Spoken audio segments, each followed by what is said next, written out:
Hello and welcome to the Health Source Podcast, your source for all things health, wellness, and lifestyle inspo. I'm your host, Bec Russell, health and life coach and the author of Life in the Soul Lane. Through conscious conversations, our aim is to inspire and empower you to live your most well, happy, and vibrant life. If you're ready to elevate your well-being, you're in the right place. Let's dive in. Hello and welcome back to another episode of the Health Source Podcast. I'm really excited to share this interview with you today. I am speaking to the wonderful Jordanna Levin. Jordana is the best-selling author of Make It Happen, Higher Love, Make You Happen, and her new book, All Signs Point to You, as well as the host of Lunar Lover, the podcast. With her background in journalism, she has built a reputation for taking big topics and making them relatable, digestible, and downright entertaining. Through her wit, warmth, and street smart practicality, she invites readers to get curious about the things that light them up. Jordana believes that aha moments are contagious and self-awareness is your greatest superpower. She currently spends her time writing in the sunny coastal town of Byron Bay. Doesn't that sound so amazing? Jordana is such a wealth of knowledge, not only in astrology, but in many other areas. But today we are really honing in on astrology in celebration of the launch of Jordana's new book, All Signs Point to You, which I've got a copy right here. It's such a stunning book. So if you haven't already, make sure you grab yourself a copy. But without further ado, I'm going to hand it over to Jordana and we will start to explore the evolution of astrology and the evolution of you. Jordana, welcome to the Health Source Podcast. Thank you for having me back.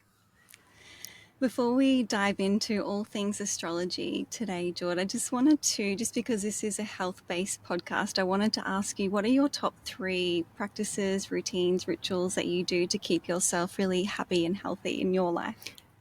Yeah, it's a funny question because I am the kind of person that benefits a lot from routine, but I don't tend to have a consistent routine because it starts to make me feel a little bit stifled. But I have to say, like, if I had to pick some stuff out, a really consistent bedtime routine, so going to sleep at roughly the same time every night and waking up at roughly the same time every morning on a consistent basis, does so much for my energy levels throughout the day. And it's taken me 40 years to work that out. But that's something I really try and stick to as much as I can. The next thing I would say is morning nature. So whether that's a walk or a swim, if I don't have time for either, just doing a quick meditation down at the beach, but like really making sure that I've connected with nature, because I've got this habit of waking up in the morning, making a coffee, hopping back into bed with it and starting work. And then before I know it, it's lunchtime. And so if I can get out in the morning and get either down for a walk or a swim or a meditation, then the rest of the day flows nicely. It sounds like a beautiful way to start your day. And a lot of those practices or routines that you mentioned are some that I subscribe to too. And I do find that it helps a lot just to have a little bit of a rhythm, but also to let it be fluid as well. Yeah, exactly. Now, I'm going to say that I've probably been following your work for 5 years now, maybe 5 or 6 years, and I've learned so much from you about a myriad of different things. But today we're going to zoom in on astrology in celebration of the release of your new book, which I've got here, All Signs Point to You. Yeah. So congratulations, first of all, on the release of your new book. You can add it to your suite of other books that you have shared with us all in the world. So congratulations. Thank you. Yeah, it feels good to have an astrology book out. I think people assumed I would have had one by now because I've been working in this space for a while, but I was really resistant to it because I, like many people who do creative things, I didn't think I knew enough to be to be writing a book, but I kind of got to the point where I was like, well, when will you ever reach that point, Jord? Let's just put something out into the world. So yeah, feels good to have it out there. And I know you've already been receiving so much wonderful feedback as well. So I think it's such a beautiful offering for us all just to have something taking quite a complex topic of astrology and distilling it down to a way that us normal people who aren't astrologers can really sort of implement practically into their life. So it's just, yeah, it's been a Yeah. really great read for me so far as well. Yeah, and I think you sort of just hit the nail on the head with it there. I didn't want to write an astrology book that just teaches people about astrology because I think, there's other books like that out there. There's plenty of resources on the internet. I really wanted to create a personal development book that uses the wisdom of astrology because there is so much gold in the wisdom of the signs in particular. And, we all experience all 12 signs throughout an astrological year as the sun moves through all of the signs, and we have all 12 signs within our own natal chart. And I think people get really hyper focused on their sun sign, and there is just so much, like I said, gold that we can draw from all 12 of them. So I wanted to create a way to practically apply those teachings to your life, no matter whether you're an astrology buff or really, really new to the practice. Amazing. And before we dive too much deeper into the book and the signs and all of the goodness, I wanted to start, I guess, right at the start and ask for you to just briefly explain what is a natal chart, just in case anyone is brand new to astrology here. Just can you give us a bit of a snapshot of what a natal chart or astrological chart is and how people can find their astrological chart? Yeah, so a natal chart is basically a snapshot of the sky at the moment of your birth. So, where all the planets were positioned at the time of your birth. And this is why when we do a natal chart, or if you haven't had one done before, you've probably heard people asking the question, what time were you born? It's really important that we have that specific information around time of birth and location of birth, and of course, date of birth. And we can find out not just where the sun was, which is what most people know about themselves, their sun sign, or sometimes we call it our star sign. But we can also find out where the moon was, where Mercury was, Venus, Mars, et cetera, et cetera, et cetera. And they all give us little bits of intel into who we are. And so what I believe the benefit of a natal chart is really finding out the intricacies of who you are at your core and who you have the potential to become. So while this book that I wrote is a personal development book, your natal chart is a personalized personal development tool for you. It tells you exactly what you need to do, what your strengths are, what your purpose is, where your potential lies within the chart, and then it's up to you what you do with it. I was just thinking that can be a bit scary for us sometimes, isn't it? Because we can either lean in. I remember I got a natal chart reading with you earlier this year, and it was just so illuminating and validating, and I felt so seen. And like you always talk about, you can really, and we'll get a little bit deeper into the signs in a moment, but you can really sort of lean into the higher, more evolved aspects of a sign, or I guess more of the shadow side. Yeah. So that, like you said, we're gathering that information, and then it's up to us to have that self-responsibility to be able to live, I guess, the highest and most expressed version of ourselves through our chart. Yeah, absolutely. Absolutely. And the way that the book is written, there's a nice sort of information section at the front, and then you really go into each sign and explore all aspects of the sign, and you really talk to the evolution, or it's sort of set out in like a storybook almost of how one sign relates to the next and the next, and carrying forward the lessons. So I wanted to explore that a little bit deeper with you now, if you could, in whatever way feels good for you to explain it, just going through each of the signs and how they relate from one to the next to the next. Yeah. I mean, when I found out about the way that the signs evolve into one another, so much started to make sense to me. The idea is that we can sort of look at the evolution of the signs from the very first sign, which is Aries, to the 12th sign, which is Pisces, as an evolution of human consciousness. So we're all going through this evolution in our lifetime and through our chart. And each sign really is evolving into the next, and we can only understand each sign once we understand where it came from and where it's headed. And I mean, do you want me to go through each of them as they evolve into the next? If you would like to, I know before you dove into each of them in depth in the book, there was a bit at the start there where you sort of just gave a snapshot of each sign. So if you wanted to Yeah, do that, we could do that, just because otherwise we might be here for a 3-hour podcast. I know. Yeah, I can do a really quick one. How I want to preface this is this is like such a tiny, tiny snapshot of the sign. So please, nobody take offense when I boil you down to being an infant or whatever thing I come up with.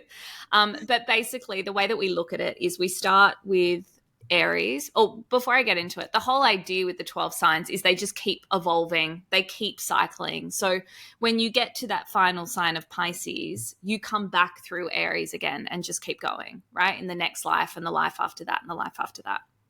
So Aries is the very first sign. It's when we're first born into the world, when our consciousness first gets its breath of air, right? So we think of Aries energy much like a newborn baby. It doesn't have any awareness of what's come before it. And this is where the fearlessness comes from, because it hasn't experienced anything, right? So it doesn't judge future experiences on past experience, which a lot of us tend to do, right? This is where the impulsivity comes from, the impatience, sometimes the frustration and the anger, but also where the leadership and the initiation and the pioneering comes from. Because from Aries' perspective, if they don't do it, who's going to do it, right? They only know themselves. Then we evolve into Taurus. And Taurus, we sort of think as the child who all of a sudden discovers that they have things. And I'm talking about their possessions, but also the things they hold true to them. So their values as well. And I always think of Taurus energy like, you know, that toddler that won't leave the house without their blankie or their bunny. It's sort of like, I need to have these things because these things give me a sense of security, which is pretty much the theme of Taurus. Then we evolve into Gemini. This is like early schooling where we start to learn how to speak and communicate. And we see that there's a world out there and there's information to gather and process. We get curious. What does this mean? What's going on in the world? What does that person think? And asking lots of questions. Why? Then we move on to Cancer. And this is where we feel for the first time. And so, you know, Cancer is very emotional sign. It's the first water sign. They can be very sentimental. It's the first time they're experiencing feelings, so it's very overwhelming. Then we move on to Leo, and this is where the ego is developed. And, you know, a lot of the time we say, oh, you know, Leos just need attention and Leos need to be in the spotlight. But the fact is that Leo has the awareness of ego for the first time, and that if they perform for the crowd will applaud them. And that's exciting. You know, they want attention. It's all coming from the heart space. But then as we evolve into Virgo, we develop the inner critic. And the inner critic tells that ego, hang on a second, I think it's time that you withdraw, because maybe having to please people all the time isn't the way to go. What if you were of service? This is where we learn skills. This is where we are of service to the world. From Virgo, we move into Libra, and this is the first time in the sign. So we're halfway through now where we're forming relationships with people. And this is where the idea of harmony and balance and collaboration and cooperation come in. From Libra, we morph into Scorpio, and this is where we go from relationship to deep intimacy. And we're like really seeing the soul of someone and experiencing the depths of someone. And in depths comes darkness. And after Scorpio, we move into Sagittarius. And having gone to the depths of our soul in Scorpio, it's now time to reach for new horizons and explore and philosophize about the world in Sagittarius, learn as much as we can again. Then we move into Capricorn. And this is where we start looking for recognition, where we show up with integrity, where we're looking for respect so that we can make a contribution to the world and perhaps leave our mark or leave a legacy. Once we've done that, we evolve into Aquarius, and now we're looking for future progression. We've got an awareness of society, we've got an awareness of the collective, and we're focusing on progressing humanity forward. And then we move to the very last sign. We've done all we can in the world. We've felt all the feelings. We've formed the relationships. We've done everything we can. Now we've got to take all of that and we've got to transcend the ego. And this is where we connect with universal consciousness. And then from that space, we return back to Aries and we're the newborn baby again. So it is like this full evolution of human consciousness. Some of us will go through the full evolution, some of us won't. But the idea is that there's wisdom that we can draw from all of those stages along the way. Thank you for that. I felt like I just was taking on an astrological adventure the way you explained that. So I hope people didn't tune out. So would you say, because I know that we all have all of these signs within us, whether or not we have placements there or not. So would you say the best way for people to start to connect to each of these signs would be to hone in on them when we're in the astrological season? Yeah. That's my biggest hope for this book. You know, there's a few different ways. There's like 3 different ways you can use the book. I want people to read it from start to finish, although I know they're going to just skip to their own signs. But if you can read it from start to finish, you will get an idea of that evolution I was talking about. I think it's really interesting. And I also think there's wisdom we can draw from each of them. But to fully experience the gold of the book, follow each of the signs as the sun is moving. So when we're in that astrological season, because not only is the energy really potent and at your disposal, but you'll start to discover what parts of yourself are also connected to that energy and to that sign. It's such a beautiful way, I feel, for us to connect not only to the cosmos, but to ourselves as well. Because when we start to lean into, because we're all going to relate to each sign differently, and maybe more so with the ones that we have planets and placements and all the things in our actual personalized chart. But if we can start to lean into these signs throughout the seasons, I feel like it'll be a really beautiful way for everyone to discover things about themselves too. So it's like an ever unfolding journey. Yeah. What would your advice be, Jord, for someone who perhaps is new to astrology, to start to lean into the potential of their natal chart? Yeah, I think, first of all, find out what your natal chart is. Like, you can just download it off the internet. And I would really begin by connecting to your sun, your moon, and your ascendant sign. So in the book, I call them the 3 amigos, but astrologers will call them the primal triad. And it's basically the core of who you are. Right. So your sun sign, which is the star sign, the one that you're probably quite familiar with, was where the sun was positioned at the time of your birth. That's all about your identity and your life force energy. And so we've all had these moments in our life where we're lacking vitality or we are having an identity crisis. I mean, I have one every second day. I always say, like, when you're having those moments, when you're feeling your energy is stuck, when you're losing a sense of who you are, connect back to your sun sign, connect to the higher vibrational energy of that sign, and really try and align yourself with that to get back on track. Then you've got your moon sign, which is like your inner world. It's your emotional self. And it speaks to like your instinctual urges. So your intuition, your sensitivities, your moods, your behaviors.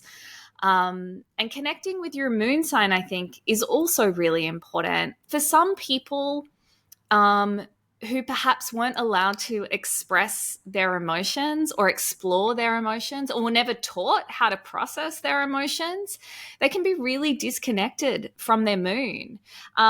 Sometimes people have a connection with it, but it's not something they share with other people. And they feel this real disconnect between the way people see them and the way they feel, right? So when you discover about your moon sign, how you can connect with it deeper, gives you the ability to expand your intuition, to connect with people on a deeper level because you're having an emotional connection with them, and allow yourself to be more vulnerable and open. And then we've got the ascendant sign. And the ascendant sign, they sort of say it's like the mask that you wear.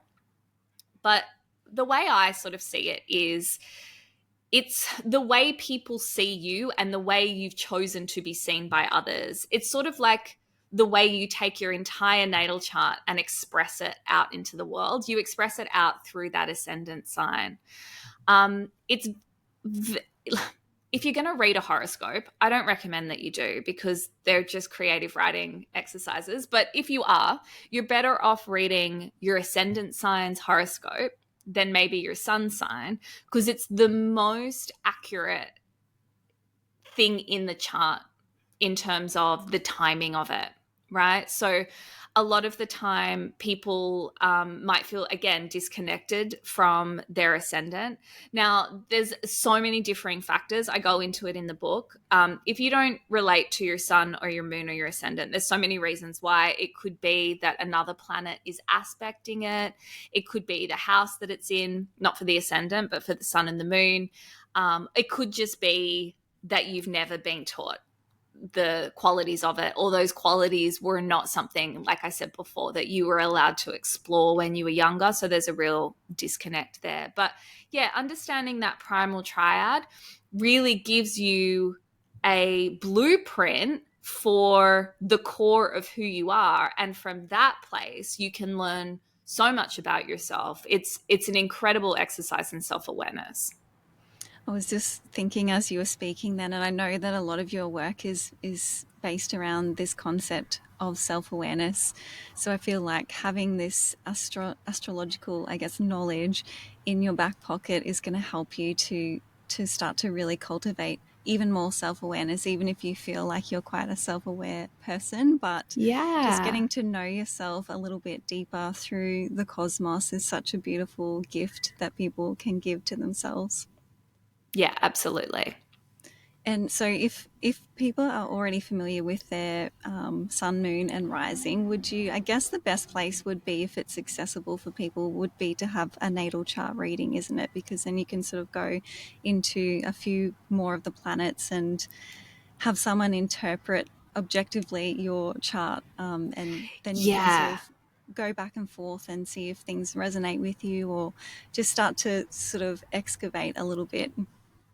Yeah, look, I always recommend having a natal chart reading. I think, when we use apps like CoStar and the Pattern, they're really great, but it's basically cookie cutter. It sort of takes that sign and that planet and that house and then puts them together. But the interpretations are very loose and they don't have the context of who you are. They don't know what you do for work. They don't know your relationship history or your trauma, right? And so when you have a reading, I mean, I personally, I don't know about other astrologers, but I spend about 15 to 20 minutes getting to know the person at the beginning of the reading so that I can give them the most accurate interpretation of their chart based on who they are and their experiences and what they want out of life. If just as we sort of come more towards the end of our conversation, if we had to distill everything we've spoken to today down into a few main key takeaways, what would you really like people to know about their potential or about their natal chart for them to make the most of their unique energetic blueprint? I think the biggest takeaway is understand your chart as much as you can by reading about it. The book that I've written in the beginning chapters gives you a really good breakdown of how to interpret your own natal chart and how to get the most out of understanding the signs in your chart. And then the next thing I would say is really start to follow the sun through the seasons, and it's not my favorite thing to do, but journal as you do it, because you'll see how you shift and change through those seasons, how different parts of you respond to that energy. I think another really good indicator is like everyone has the star signs they don't like, right? Everyone's like, oh my God, I can't stand, XYZ. When that happens, and that used to be me, really have a think about why that is and what parts of yourself are being triggered by that sign and why you're finding it hard to connect with that sign, because it's going to tell you a lot about yourself as well. So yeah, look, I think like the biggest takeaway is definitely understand your natal chart, whether you have a professional reading or you start picking it apart yourself, and then start to follow the sun as it moves through the signs, and you will understand parts of yourself that you didn't really have access to before. That's such beautiful advice, and that's definitely something I do myself. And then, yeah, it's just a beautiful place to start. And then if anyone wants to dive deeper, it's probably an endless evolution of you if you wanted to Yeah. just keep exploring and excavating. Oh my God, you just keep going. Like the other thing that we do is we sort of look at, not in a natal chart reading, but you can have another reading where you look at the transits. And the transits are like where the planets are currently and how their movement affects the planets in your natal chart. And the idea of the transits is when they hit and form what we call aspects with the planets in your natal chart, they're unlocking parts of you through specific lessons that get you deeper and deeper into your chart and get you closer and closer to the potential of that chart as well. So when we have those really challenging times, I think Mercury retrograde's a really obvious one that people tend to feel. There is something larger going on. It's not just the breakdowns of calendars or travels being delayed or whatever it might be. There's lessons in how you respond to that are being highlighted to you at the time. Absolutely. And that just reminded me, I was just reflecting as you said, Mercury retrograde. Like, normally I don't really feel it too much. I can sort of get away with it, so to Yeah. speak. But this last one, holy dooly, Yeah. It was it big. seemed like it was a lot. And yeah, like you were just saying, it's interesting. You can watch yourself from a bird's eye view of how you respond to certain things and what lessons you can pull out from those experiences. Absolutely. Yeah. I have to admit, I didn't respond well to a lot of that Mercury retrograde. It really slapped me around. But yeah, we learn and we grow and we do things differently moving forward. Absolutely. I wanted to ask you one more little fun question before Yeah. we wrap up our conversation today. Now, in the book, you shared somewhere right at the start that one of your astrology mentors had this fun little thing that they taught you where the main aspects of the chart, so the planets, the houses, and the signs, are sort of playing out a movie, and that's sort of how you can think about what your main placements are. So I wanted to ask you if you had to put your main three, so your sun, moon, and rising, into like a movie or a character, what do you think it would be? Yeah, look, I have thought long and hard about this question. Beck shared this question with me about 24 hours before this interview. I have no idea. All I came up with was like, I guess like the theme of my sun, moon, and rising is very much communication, like to a irritating degree.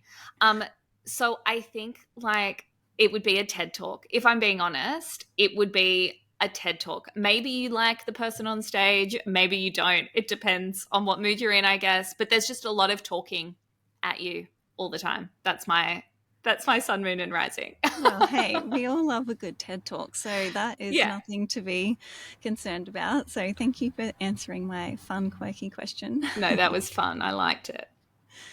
I just wanted to ask you before we wrap up, is there anything else that you wanted to mention that we haven't already covered? If people have sort of dipped their toe in astrology and thought, oh, yeah, I find those memes on Instagram really funny, and a lot of the time they ring quite true, I do recommend diving deeper. It is such an intricate practice and intricate craft. And I love the memes on Instagram as well. But I talk about it in the book. We call them junk food astrology. They're just like this little taster, right? They're not really getting to the heart and the wisdom and the teachings of what's available to you. And I think of all the spiritual teachings and practices out there, I really think astrology is one of the most applicable and the most fun and the easiest to come back to time and time and time again. Absolutely. And I feel like it's really something that can stay with you for the course of this lifetime, and you can just keep discovering and rediscovering yourself over and over again. It's such a Yeah. beautiful, such a teaching for us to just keep dancing with throughout our lifetime. Yeah, agreed. Can you share with us, just to wrap up, where our audience can connect with you, how we can work with you, your courses, your books, and Yeah. also your amazing podcast as well? Yeah. So my podcast is called Lunar Lover, and it's an astrology podcast. We focus mainly on the moon and the astrological seasons, but every now and then I'll throw in some extra stuff. There is a subscription platform where we do go through the weekly astrology transits if people are really, really interested. I also run an astrology course once a year called Celestial Storytelling. Level 1 kicks off in March next year.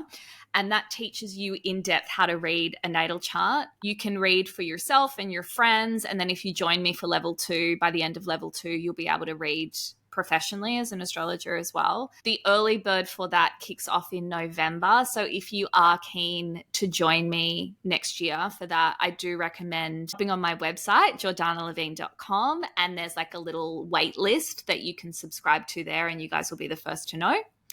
My books are available in stores around Australia. The latest book is called All Signs Point to You. I think that's everything. What else?